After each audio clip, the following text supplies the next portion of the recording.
Welcome you guys that have joined us to our June session of the Daring to Learn value-added webinar series. If this is your first time joining us on Daring to Learn, welcome. This is a monthly webinar that the UT Center for Profitable Agriculture puts together.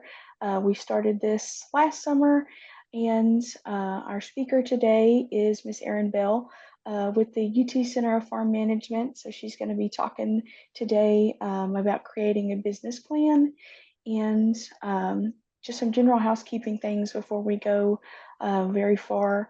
If some of you folks have been on Daring to Learn before, we've had some issues in the past with using the chat box, asking questions, that kind of thing. You all should be able to do that today. So if you have a question or you need more clarification or to stop us, feel free to shoot a message in that chat box or raise your hand, and we can kind of answer those as we go through.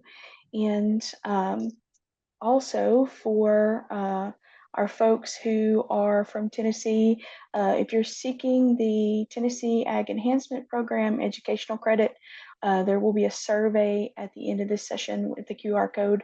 I'll be sure to put that up on the screen for you guys to take a look and fill that survey out if you need TAEP credit. But I will go ahead now and let Eryn introduce herself, and then I'll pass it on over to her. Yeah, hey guys. So my name is Eryn Bell. I work for the UT Center of Farm Management. I've been with them for about 2 years now and have really loved it. Before that, I was an extension agent in Sumner County and Jackson County.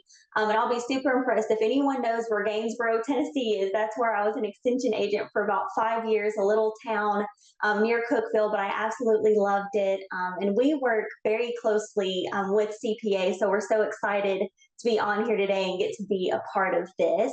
So Elena, if you're good, I'm going to share my screen. Yes. Okay. Go right ahead. All right. See if I can. All right. Okay, Elena, can you see that? I just want to make sure we're good. I can. Okay, awesome.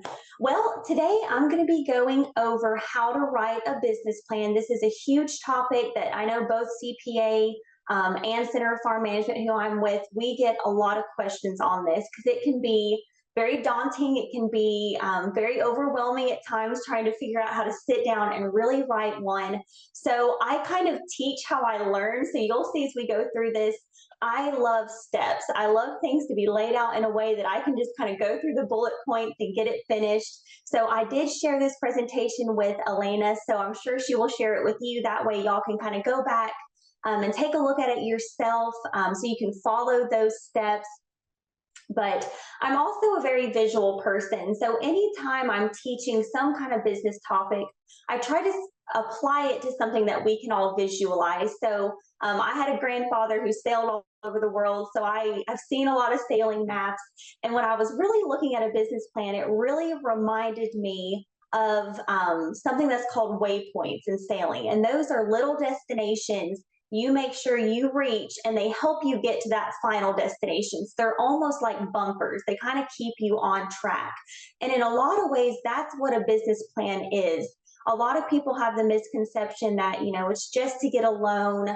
It's just so I can get this grant, or in reality, the biggest benefit you're going to get from writing a business plan is for you to know where your farm business is now, where you want to take it, and how you're going to get it to that place that you want it to grow to. So again, it's just kind of something you can visualize as we go through this. So, I forgot to say this. Another thing, feel free. I know it's over Zoom, so it's a little weird. We can't talk back and forth. But if you have questions or just thoughts, throw it in the chat box. I do have that open, and I don't mind pausing and stopping and answering that question. So feel free to throw it in there because I do have it up where I can see it. But so today we're going to walk through all the different pieces that make up your business plan. So we're going to go through a business description, a marketing plan, your financial plan, and then your executive summary. I'm also going to close on some really awesome tools that we've discovered that or have created that can help you write that business plan so you have a little bit of help as you're trying to work through it.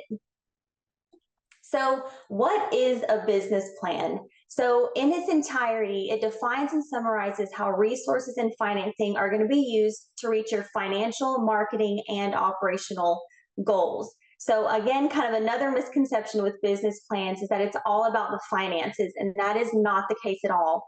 Are the finances a huge piece of your business plan? Absolutely. But again, it's just one piece. In order for that plan to work, you need all of the pieces working together. So thinking about your marketing plan, how are you going to get your products in front of customers?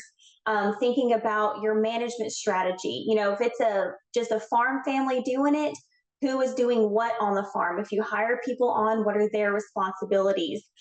We also get into, what is the business entity? Are you a sole proprietorship, LLC? A business plan is really going to encompass all of those things and help them work together to make that business successful. Something else is this document is not going to be stagnant. It's not going to be something you write and then just kind of put on the shelf and walk away from. It's really a living and breathing document, and it is going to change and alter as your business changes over time. So over here on the right, again, I kind of have the four main pieces that we're going to break down today. Before we do that, though, I do want to kind of go over the benefits of creating a business plan. If there's any kind of project that I have that I know is going to take mental energy and time, I really have to have a good why. Why am I spending all this time doing this? And I know for us as farmers, it can get even harder because there are always so many things to get done, so many things to do. The last thing we want to do is sit down and write a business plan when most of us are more hands-on. So kind of going through a few of these benefits, one of the top things is, and it sounds simple, but stimulate thinking and start a conversation. I know I get tons of ideas, but really if I don't write it down, nothing really comes of it. So it kind of makes you stop and focus and figure out, is this idea something that I want to follow? It's going to help you form a better understanding. What I mean by that is when you do a business plan, you're going to look at the marketing side as well, which means you're going to study the market that you're trying to enter. So it's going to help you understand that market that you're walking into. And sometimes people find little niches they can jump into. But again, you don't really want to enter a market unless you understand what you're stepping into. Of course, it's going to serve as a reference and a resource. So anytime you need to go back and look at something, you've got this business plan and you can just go to it and look at your pricing and look at last year projections, things like that. A big thing it's going to do is identify your strengths and weaknesses. It's just human nature. We all love to focus on our strengths, especially when it comes to either personally or within our business. The thing with the business plan, though, is as you work through it, you're going to figure out what your weaknesses are. I love focusing on weaknesses because it's the concept of almost like a limiting resource. What's holding your business back? And a lot of times you want to look at whatever that limiting resource is, really target it and focus on it, because until you improve that, the rest of your business can't improve.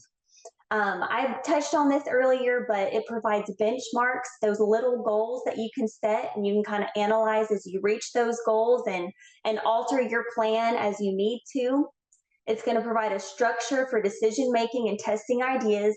That's really where the financial part comes into play. If you have an idea, you want to expand, let's say you want to add blueberries or blackberries, you can look at your financial plan, run an analysis, and see if it's actually feasible and worth that time and energy. This next one, a huge one I harp on, especially with my beginning farmers. I don't know if I have any beginning farmers on here, but clarify and prioritize goals. The biggest thing that keeps us from reaching our goals is getting distracted or trying to chase 50 different things at the same time. When you write your business plan, you're going to figure out real quick if you're chasing too much at the same time. So it's really going to help you figure out, where am I heading? How do I get there? And anything that doesn't help me towards that goal, we just don't worry about. So that's a big one for me. And the last one is identifying stakeholder talents. It sounds fancy. It's really just, if it's your family, if it's employees, whoever it is, it's realizing who you have on your team and the different talents they bring to the table. And when you write a business plan, that's part of it, is looking around and seeing those different resources. Another way to look at it is like human capital, not just financial capital, but who's on our team and what can they help us with. I get the question a lot, and that's actually why I have it starred up here. People say, we've been farming for generations. We've never written one. It's probably too late. Or I get the flip side of that of I haven't even started yet. I don't really need to write one. And I always say, it does not matter how big or small your farm business is. You can't go anywhere if you don't know where you're heading. So writing a business plan, whether you've been in it for a long time or a short time, is going to help you no matter what. Okay, so next we're going to kind of dive into each of these pieces, and there's a lot of information on these slides. Again, we'll make sure that you get a copy of it. But really, I wanted this presentation to be laid out in a way that you can almost take it home, go through it yourself, and as you're going through it, you can write your own business plan. So the first part that we're going to start with is called your business description. Now, this is actually the second part of your plan, but I'll always have it first because it's the easiest. It's the easiest one to do because it really just lays out the overview of what you're doing. What are you producing? Why are you producing it? How are you producing it? And where are you producing it? So it's just kind of like that basic overview of what you have going on. So you'll see it's going to be an overview of the current operation and ownership structure. It's going to paint a picture of the resources you have and maybe some resources that you may need in order to expand. And it's just really going to help the audience visualize the operation as it was, as it is now, and where you hope to take it. So kind of think past, present, and future of your farm. So you'll see over here, I've got this section. Each of these pieces you're going to write, putting them together, that's what's going to create your business description. So you have your business overview, your business history, location, facilities, and business structure. You piece these together, you've got your business description done. And don't worry, we're going to break each of these out. So the first one is your business overview. This is going to be the first part of that description. You're going to identify the purpose of your operation. So why are you in business? You're going to describe the products or services that you provide. You're also going to talk about the size and the scope of your business. So what this means is size has to do with how many employees do you have. And again, family members, it's the same thing. How many people are working on this business? And then the scope is almost like your area of reach. I have a lot of farms in Clarksville that I work with that are very local. So their scope may just be that immediate Clarksville area. Then we have others that ship meat across the state. So their scope is the state of Tennessee. So again, that's just kind of like your area of influence. Now, this last one I have on here, discuss the economic impact you have within the community. This is a big thing, especially if you're going for grants. This is really what they're going to see. Are you creating job opportunities for those that are close to you?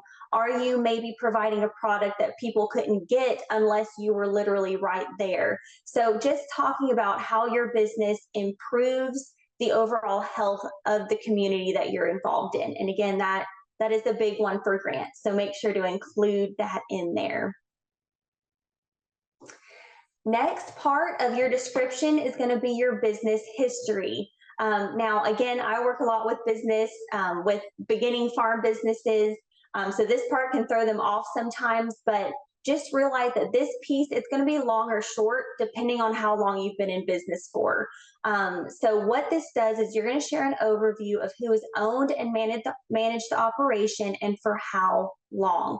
So if this is a family farm that's been in for 3 generations, you're going to talk about, this is what my great-grandfather did, this is what my grandfather did, this is what I did.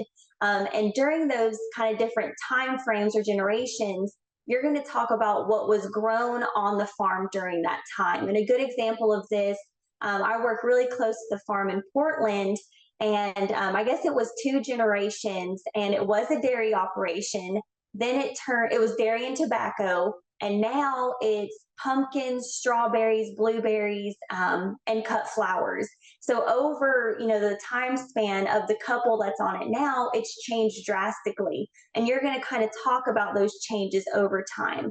Now, of course, if you're a brand new business, you're not going to have all that history, and that's perfectly fine. Your business doesn't have a history, but you have a history. So what I suggest doing in that section is talking about how your background brings things to the table for this business. So talk about your history, the experiences you have, and how that's going to better your farm business.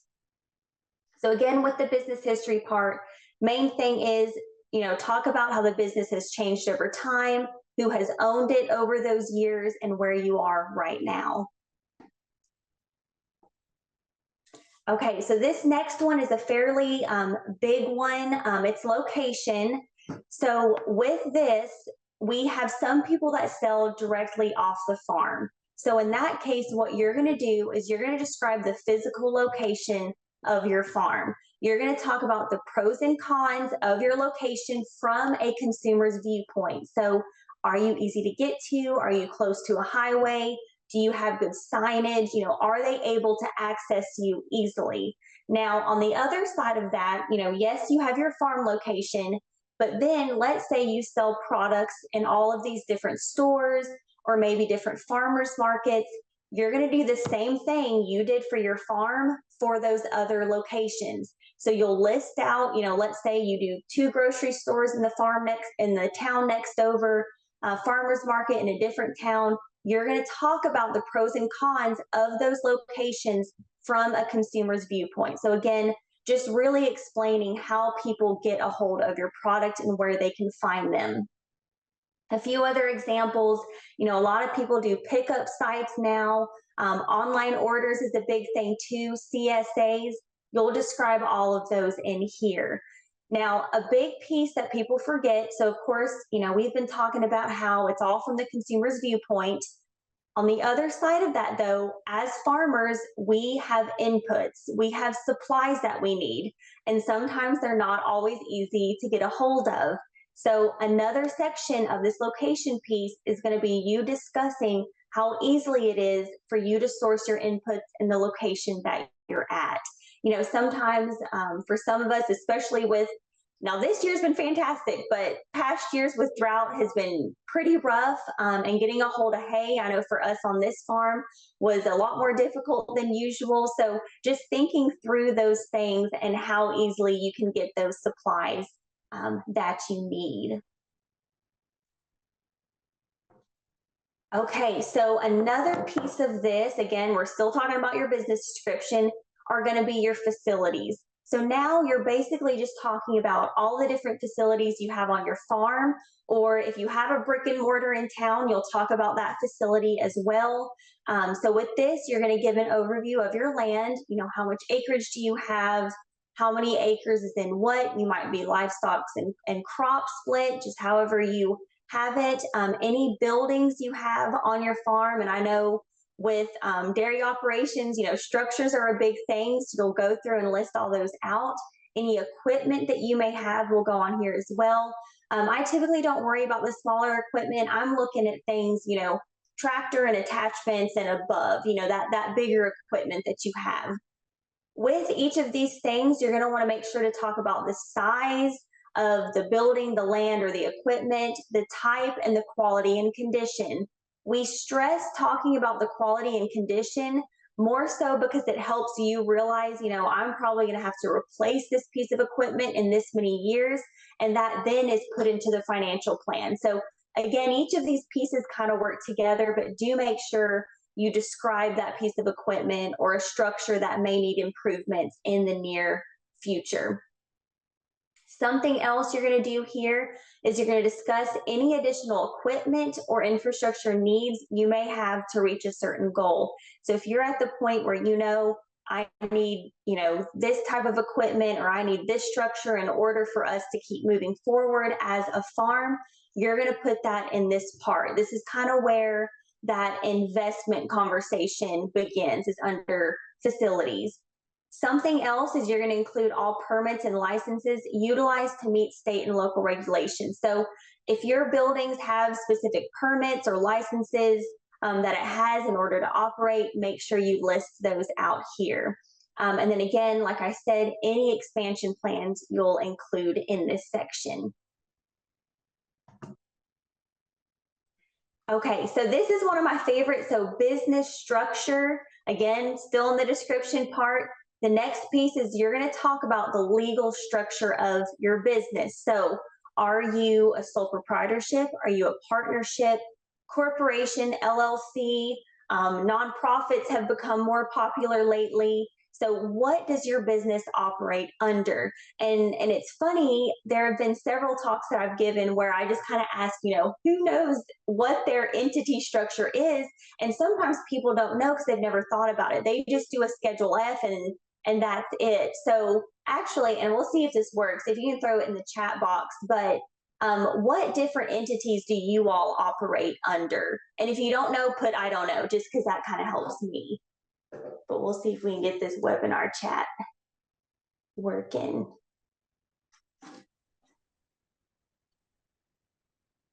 And you all can also, there's a feature to raise your hand if you need to. Oh, Okay, got some coming in now.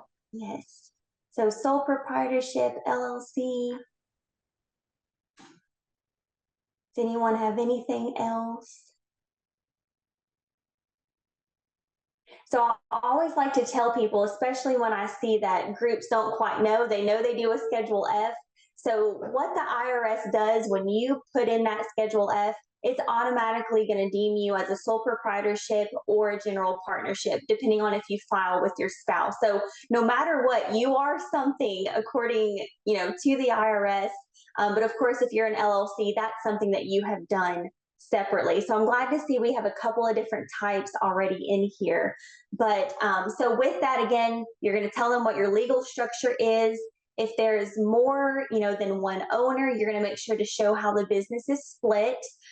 We always say, if you're not sure what type of entity you want to be, and I will say LLCs have definitely become more popular over the last, probably couple of years. Most farms I work with, I would say, are still sole proprietorship or partnership, but once you get into more value-added products or agritourism, things like that, they're a little bit more risky. We're seeing a big shift into LLCs. But do make sure, if that is something you're interested in doing, talk with an attorney, talk with a CPA, to help you choose what entity fits your needs. I have seen a few people have gotten misinformation off the internet, and I had one lady come to me who had 3 LLCs, and that took a long while to clean up. So we just want to make sure to keep it as simple as possible, but we want to make sure everyone is protected as well. So so just make sure that you kind of reach out to someone who knows what they're doing. I do have a resource on here. It's down here on the bottom right. It's the SARE publication, what is a business entity? It is a very long publication. I would say it's a book, not necessarily a publication, but it has amazing flow charts in there that kind of show you what you need, what you don't need. It really explains the different entity structures. So if you have questions on that, I highly suggest reading that. And I would even suggest doing a little bit of research before you go talk to an attorney or CPA, just so that you're informed before walking in there. I can talk about entity structures all day, so we'll move on. But this next part, if you do have employees, again, family members or not, either or, you're going to list out their roles and responsibilities in this section. So think of the business structure as almost like your legal structure and your managerial structure. You're going to talk about both here. And again, it doesn't have to be too complicated. You'll just kind of give a brief description of what everyone's different roles are. Before I move on, are there any questions on business entities? Because I know they can get confusing. So flag me down if you have any questions, and I'll try to answer them. Okay, so I'm not going to go over this slide. This is just something for you to kind of read on your own. But there are multiple different things besides what I discussed that you can include in your business description if you want to. Kind of one of the most popular ones I see added, especially if you have value added products, is people will put their production process of how they create that value added product in the business description, and that I think is a wonderful idea. Okay, so we're moving on from the business description into the marketing plan. So this is the third part of your business plan. It's going to follow that business description. So what a market plan is, it's going to include an analysis of the market present for your product and how you plan on getting that product in front of your target customers. You're going to describe your product in detail, what makes it special, and how you plan on promoting it and making it visible. So I kind of view the marketing plan of how are you going to move that inventory? Are you having people, are you a U-pick? Are they coming to the farm? Do they have to go to a grocery store? Is it a farmer's market? So you're really, this section is focusing on moving that inventory now that you've created it. So there are three sections of your marketing plan. You have your market analysis, your target market, and your marketing mix. These three pieces put together are going to help you create that entire marketing plan. Again, I'm a steps person, so we're just going to keep following that trend. So the first piece is your market analysis. This is honestly my favorite part of your marketing plan because I've seen people conduct kind of their own research on the market they're trying to get into, and they'll realize something they didn't see before. They'll say, you know, this part of the market isn't being covered. I can change my product just a little bit, and then all of a sudden I'm in this nice niche market that no one else is covering. So, you know, this part, it may seem tedious doing research, but it really helps you see and truly understand the market you're trying to get into and how you can possibly get a higher price or move more of that inventory that you have. So with this, you're going to include an overview of the size of the market you are entering. So, you know, how many people in your scope, in your area are, you know, producing the same products that you are.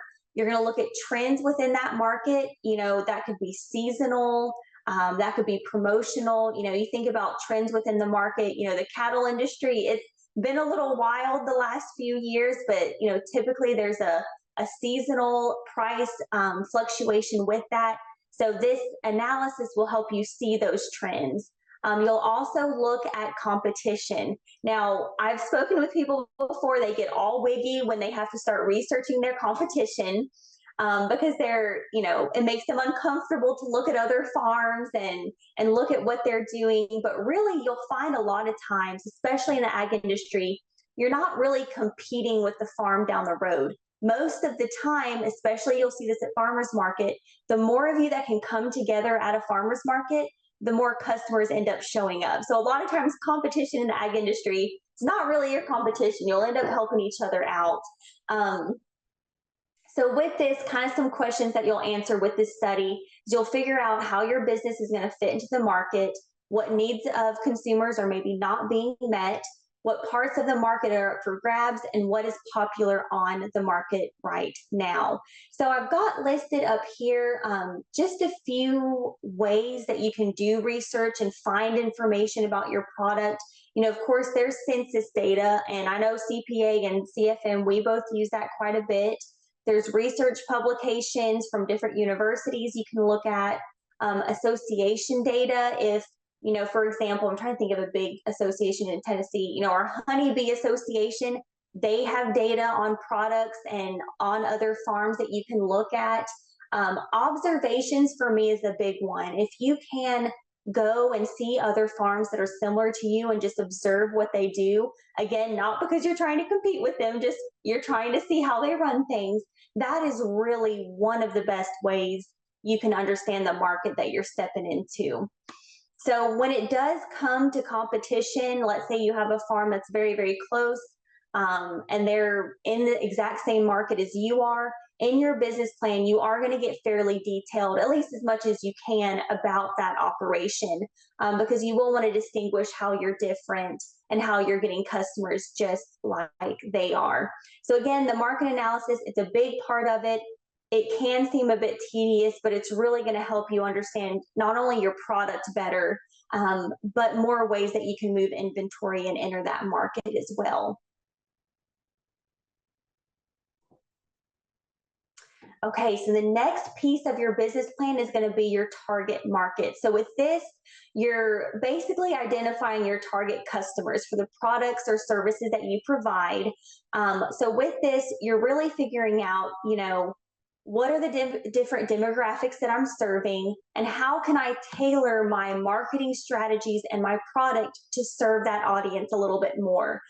So one thing that I love to do, I love doing generational studies. It's so interesting seeing how different generations approach different things and how you want to market to them. So one of the last studies that I was doing was showing that what is it? It wasn't millennials. Maybe it was Gen Z. I can't quite remember, but one of the younger generations, if you try to, let's say you have a transaction with them and you try to call them, almost 75% of them will not answer the phone because they don't want to talk on the phone. They'd rather you like send them a text or an instant message or one of those. Whereas some of the older generations, if you were to call them and ask, how did you like this? I don't know. Let's say you do direct meat. How did you like your steak or this or that? You win like huge kudo points with them. So the thing is with this, you want to make sure what generation typically buys my product and how can I alter my marketing to be more comfortable for them and be more welcoming, so they come back to us. So of course, there are all different types of marketing studies. There's not just generational, there's gender, there's all different things you can look at. But with this, really sit down and look at who your target customer is and how you can tailor that marketing to them specifically. One thing that's going to help you do that is called the 4 C's in target marketing. And I almost want to say CPA created this, but with that, you're going to look at consumer cost, consumer benefit, convenience, and communication. So under your target market, you're going to list out these things and discuss them. So with consumer cost, that's really, what did the customer have to give up in order to receive your product? So think cost. How much is your product? Think time, and then think mileage. Did they have to come to a specific location? Do you ship? So just kind of realizing what that customer had to give up in order to get access to your item. On the other side of that, you have your consumer benefit. So what the consumer gets in return for what they had to give up. So think about your product and the benefits your customer is getting from that product. This next one is convenience. And I feel like I've preached this 100 times, but in the ag industry, really what's going to compel us forward is becoming more convenient. We live in a time where convenience is key. I mean, you have Amazon Prime that can get you something within a few hours, and consumers have gotten used to that luxury, to that level of comfort. And sometimes ag products aren't that convenient to get. They have to come out to the farm, or they have to go to multiple locations to get all of their groceries. So any way you can make your product just a little bit more convenient, consumers will take to a bit more. So just think about, is your product easy to get to? Is it easy to find? And is it easy to purchase? Kind of piggyback off of that is communication. That's another big thing that's huge with consumers right now. Are you easy to get a hold of? Are you clear? And I don't want to say this in a bad way, but I feel like, in this day and age, convenience is a big thing, and not a lot of people have a lot of patience. So if they come to your website and it's confusing, they can't figure out how to check out, or they can't figure out what the price is, unfortunately, they're just going to go somewhere else that's easier. They're not going to take the time to figure it out. So any way that you can make communication better and more simple and clear, that's kind of where we want to head to. So whether it's in person or online, social media, everything needs to match. Your prices at the farmer's market, unless you're doing a sale, need to be the same prices they see when they go onto your website. Something else about communication is it's a two-way street. Of course, you're providing information to the consumer, but at the same time, the consumer is going to give you feedback. So if you notice someone walks up to you at a farmer's market and they're looking at things, maybe it's a little confusing and they walk away, they are letting you know, hey, this is too much. I'm not even going to try to figure this out and I'm moving on. So just watch that, consumer interaction, because they will tell you a lot, even with just body language. But again, the 4 C's in target marketing, you will put that in this section.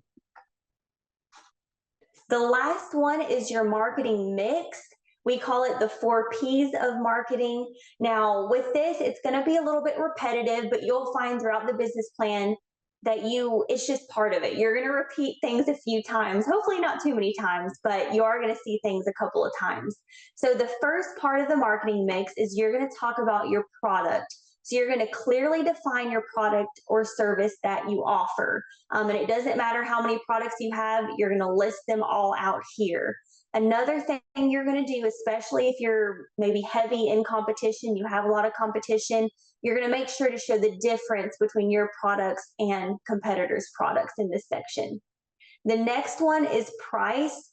So you have all your products listed out. You're then also going to list your prices for each of those products. Now, again, this is going to change probably fairly rapidly, and you'll just update your business plan as you do it. I love this part because, at least with a lot of the producers that we work with, a lot of times they're not quite sure how to set their price. They just look at what's going on in the market and they're like, well, I'm just going to do that, where they have no idea what their break-even price is. So they don't even know if they're making a profit. When you do this section and you figure out your price and you have to show that profit margin, it kind of forces you to do that, which is a huge perk, because you might be able to see, I either need to bump down my expenses, or, I'm not charging enough for that. And I will say, in the ag industry, we do not like to charge for our products. I don't know what it is. I think it's just because we like our customers a lot, but we've got to get to where we charge the appropriate price, because we all work hard and we need to make sure we're hitting our profit margins. The other thing you're going to do, again, listing out your place. So list out where all of your products can be found. And the last one is promotion. Now, this piece, not all of us will have, but if you do any kind of promotional strategies like rewards programs or volume discounts, bundling, subscriptions, anything like that, you'll put that here. And I always like to give just a little bit of a warning with promotions. Promotions can be a fabulous tool, but you don't want to use them all the time. Make sure there's something special, and make sure that they're not eating into that profit margin. Sometimes we can get a little crazy with these, and it either confuses customers or it makes it to where we're not making a profit. So when you're doing promotions, just make sure you really think about it before doing it, because again, it's a great tool. You just want to be a little bit careful. Okay, so we are into the last big piece of the business plan, and that is your financial plan. So I have found with the financial plan, that is where most people stop. They get through the description, they get through the marketing, they hit the financial plan, and they get very quickly overwhelmed and they just quit trying to create a business plan altogether. So I'm hoping with these pieces, for those of you, if that's the case for you, it will help you kind of propel through that section, because it is the most difficult one. So with this, what you're going to do is you're going to show your past, present, and future of the financial health of your farm business. So you have your financial position, your historical performance, financial projections, and then any capital requests that you have. And we're going to break each of these out, so that hopefully that'll help you get these done. So the first one is your financial position. So I like to view this one as if someone were to take a snapshot of your farm's finances in this moment of time, that's what you're going to show in this piece of the business plan. In order to do that, you're going to utilize what's called a balance sheet. Now, we have multiple templates that you can fill out to create your own balance sheet. There are tons of templates online, so make sure to utilize those, and I'm going to share those resources later. But with this, you're basically listing out your assets and your liabilities so that you can show your owner's equity and your net worth. So it's really showing not only yourself, but banks or grants, anything like that. It's showing that you have stability in your business. You have a healthy balance sheet. You have a good net worth.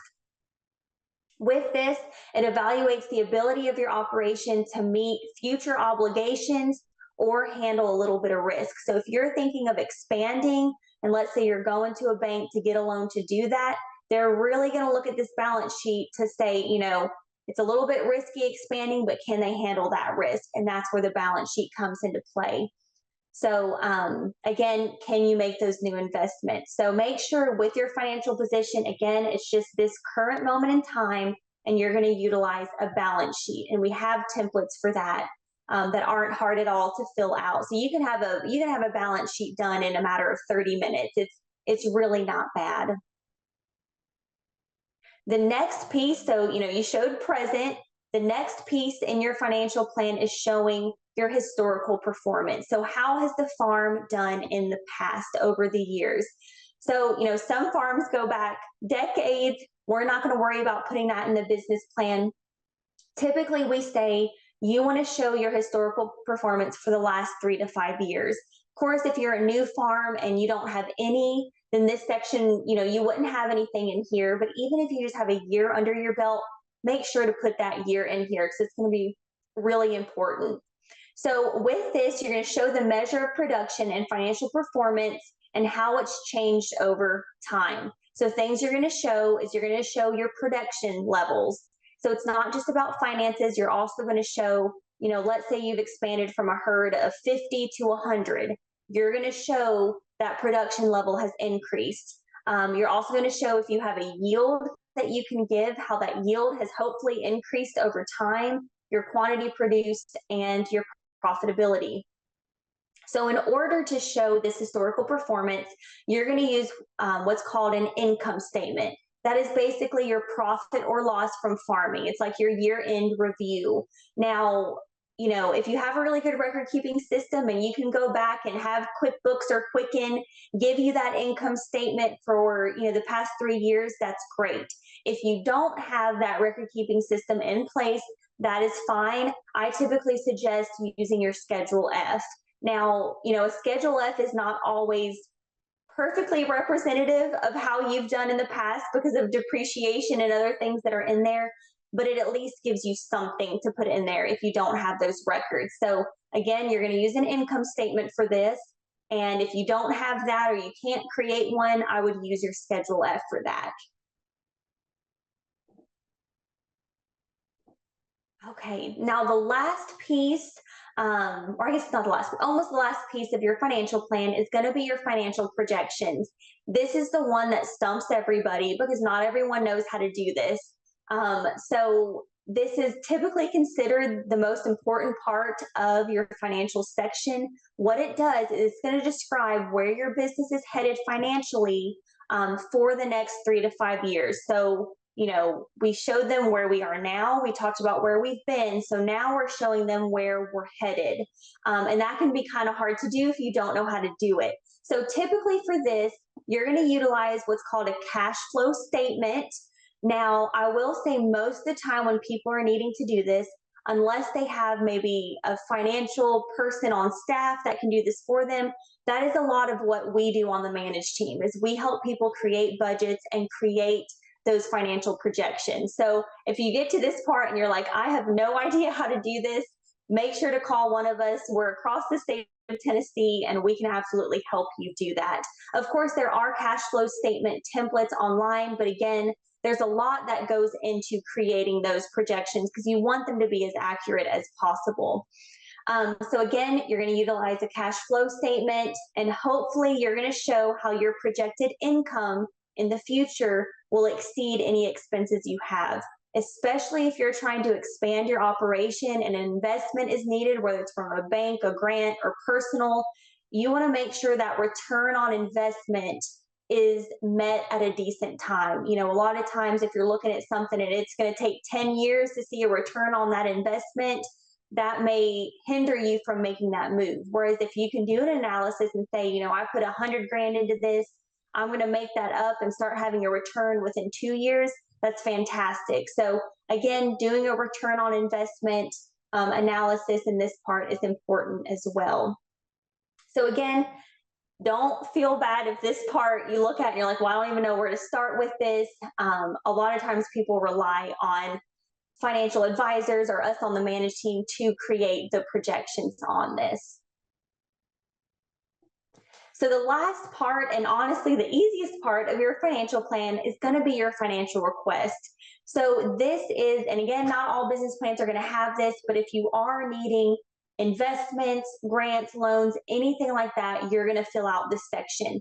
So with this, you're going to describe how much is needed, how the funds will be utilized, and timeline of implementation. You're really going to want to focus on that timeline of implementation. Most grants that I've helped people, receive or work with, they're big on the timeline. They want to see like, hey, if we're giving this person this much, we want to see when those funds are going to be used and when they're going to start seeing a profit from those funds. They just want to make sure that what they're doing is being utilized quickly and appropriately. So make sure that you include that in there. Something else, and I've got some different sources that people get funding from. Of course, you have Tennessee Ag Enhancement, FSA Farm Credit, Ag Enterprise Funds. I know in the dairy industry, there's quite a few grants out there for that as well. So I've got some examples here. One misconception I get a lot is people think, I need to make sure when I'm turning in these different business plans to different groups I'm trying to get funds from, I don't need to include other people that may be helping us. And it's actually the opposite. So typically, when you're someone, let's say I'm on the grant board, I'm looking at it. If I see like, hey, they're getting TAEP to do part of this, they've got a personal investment of this much, maybe Ag Enterprise is chipping in their 25%. When I see that level of support, it's only going to want to make that grant committee support even more because they know that the backing and the funds are there. So don't be hesitant when you write that part out, include everybody because it's not going to hurt you at all. Okay, so the very last piece, and I think we're doing okay on time, is your executive summary. So I always leave this part for the very end because I have people try to write this first and it just doesn't work and you'll drive yourself nuts. So make sure you wait and you save this for when you have all the other pieces finished.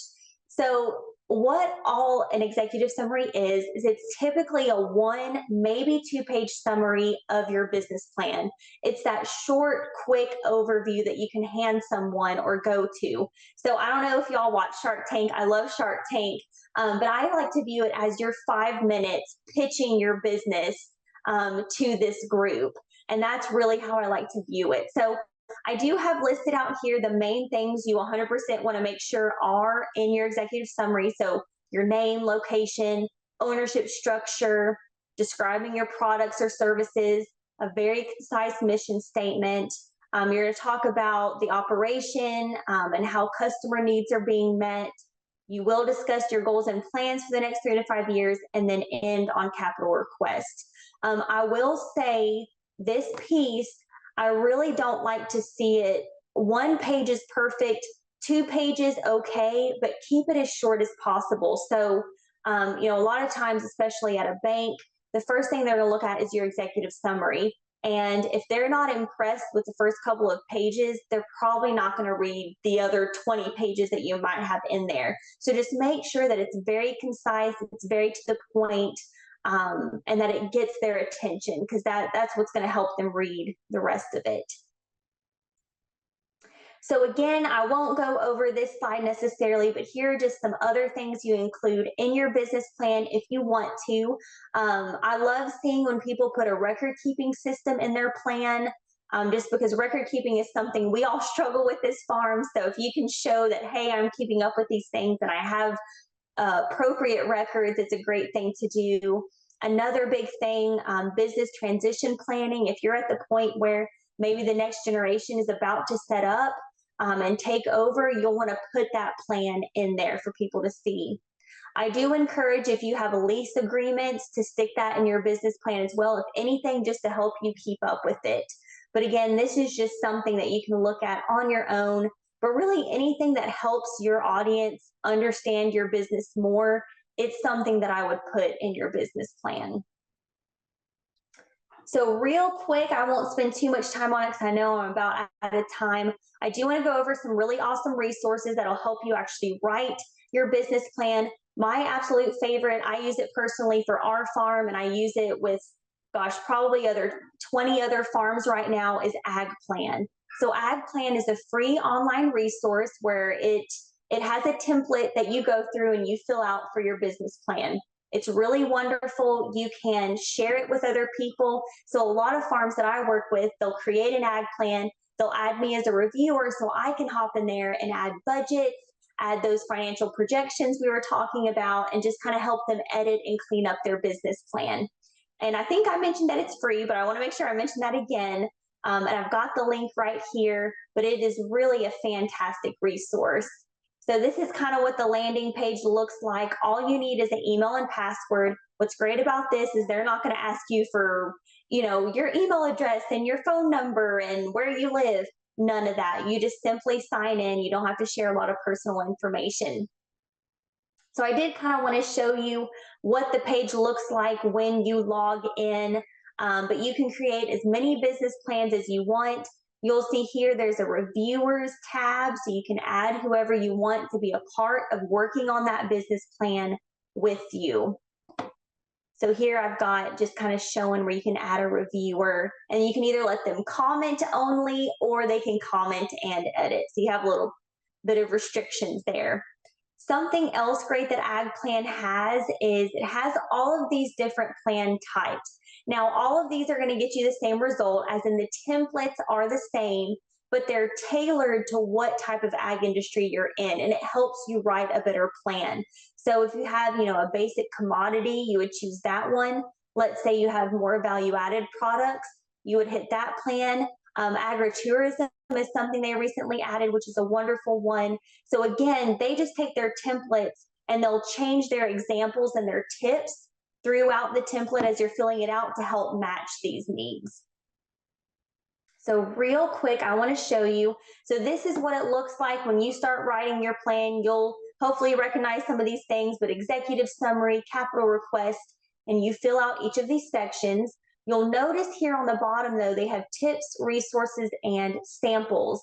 So what's nice, if you click on the tips, let's say you're in the executive summary, you can't quite remember what all goes in there, you'll hit tips, and it shows you there's a short video that explains what an executive summary is.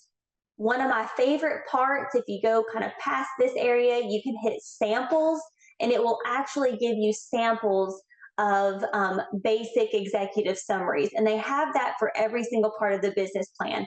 I'm a samples person. I like to see an example before I try to write my own. So I found that these are very, very helpful. You can also add attachments. So let's say I'm working on an Excel spreadsheet for you and you need me to add it to your business plan. I could hop on there and do that. You can do pictures, building plans, anything else. So the next tool, a shameless plug, but of course the Manage team, it's what we do. We love working with finances. That's why we do this. So do make sure you can check out our website, farmmanagement.tennessee.edu. But if you hit a wall with your business plan or just want another set of eyes on it, make sure to reach out to the specialist in your area, because that's what we love to do. So we don't care at all to do it. We also have business plan guides, and I will actually share these with Elena so she can share this with you all as well. But they're just short publications that go over each of the parts of the business plan. It's a lot like my presentation, but it just kind of helps keep you on track as you're writing it. So the last tools, and of course I have Center for Profitable Ag on here because they are also a fabulous resource. It's something that I utilize a lot.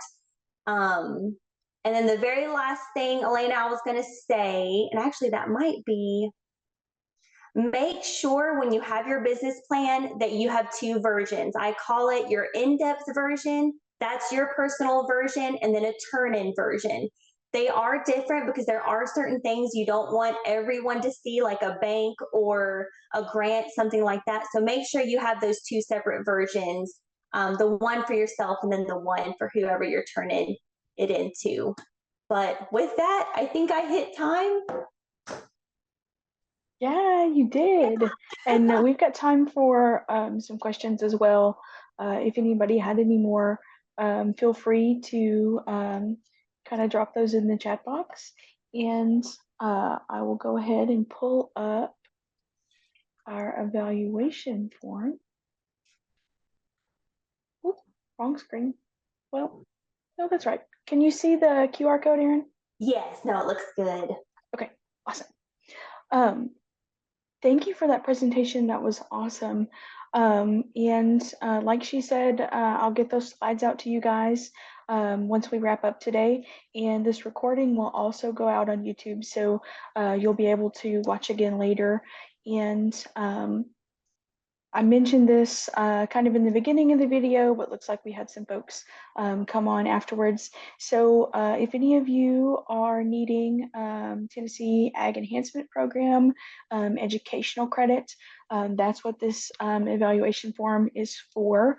This will track that attendance for you. But also, if you just have any input about the session or this webinar series in general, feel free to share that information there in that evaluation. And I'm really bad about this. I forgot to do this last month, and I forgot to do it again this time. I did not officially introduce myself. I just jumped straight in because so many of the folks that join are with us every month. So I feel like most of you guys know me, and I forget that we have new folks that come on. So again, just as a reminder, my name is Elena Boyd. I'm an extension assistant with the UT Center for Profitable Agriculture. So we've got our logo down there on the bottom of our evaluation screen. And like Eryn talked about throughout this session, we work really closely with the Center of Farm Management folks. So we're able to kind of point you guys in the right direction. If we don't have the answers for you here in our center, it's likely that our friends over at the Center of Farm Management do. So we're fortunate to have that relationship with them. And taking a look again at our chat box, I don't think we have any. So I'll go ahead and I'll stop recording. But again, thank you, Eryn. And we will see you guys again next month in July. Great, thanks, Elaine.